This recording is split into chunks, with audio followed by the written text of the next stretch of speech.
So in this video we are going to discuss about the vascular plants.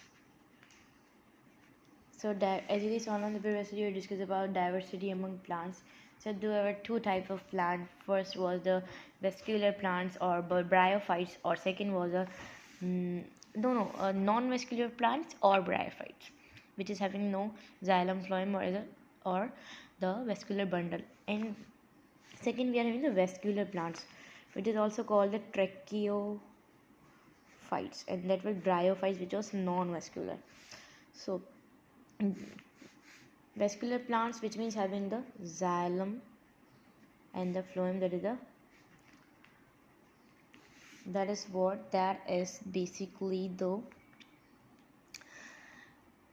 vascular bundle of the plant, which provide food and water and nutrients. So tracheophytes, which means that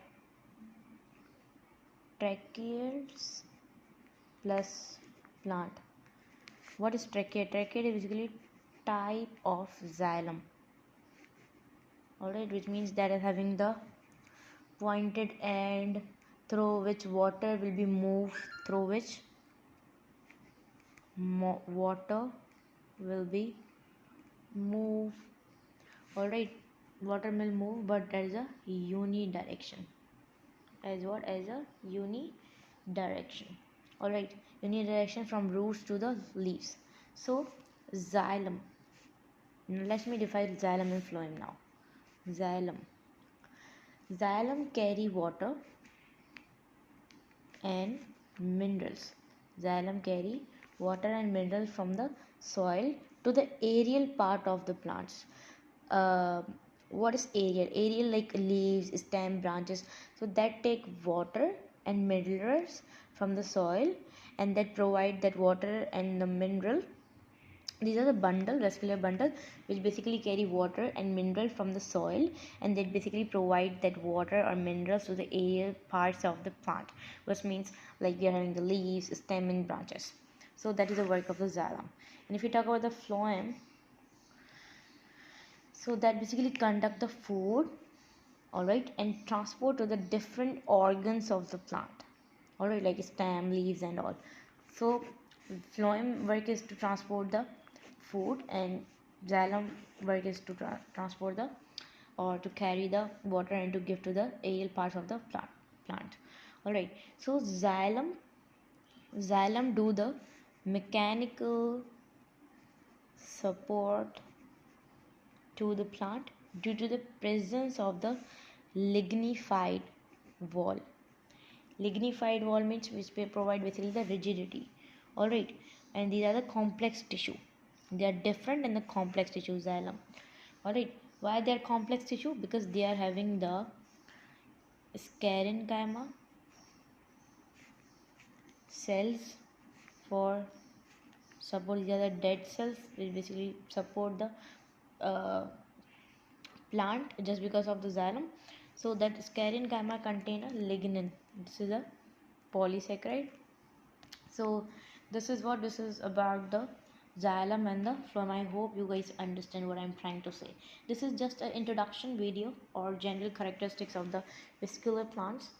Now let's see another general characteristics. So they have stomata.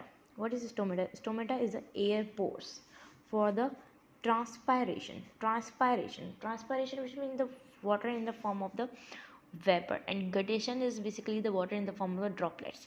So this is the transpiration of the water vapors.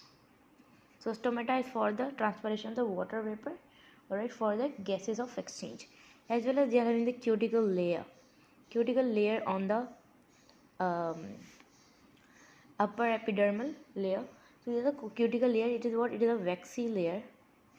So what is the work of the waxy layer? That basically conserve the water. Of the plant, and that is made up of the wax, that is a lipid. So as well as they have true root, alright, stem and leaves, but as you guys all know, the tracheophytes are divided into the spermatopsida and non-spermatopsida. I'm also coming there. So but let me tell you guys, I'll telling you. So tracheophytes is divided into the two plants, that is a spermatopsida, this is a group spermatopsida, and the non-spermatopsida. So spermatopsida, these are the seed bearing plant. These are what? These are the seed bearing vascular plant, which is the gynoecium and the androecium. Alright, and these are what? These are the non-seed bearing, which means they are the non-flowering. They can produce flower, but they cannot produce flower. Alright, as well as this non-spermatopsida is again divided into the groups. First is the phyllosida,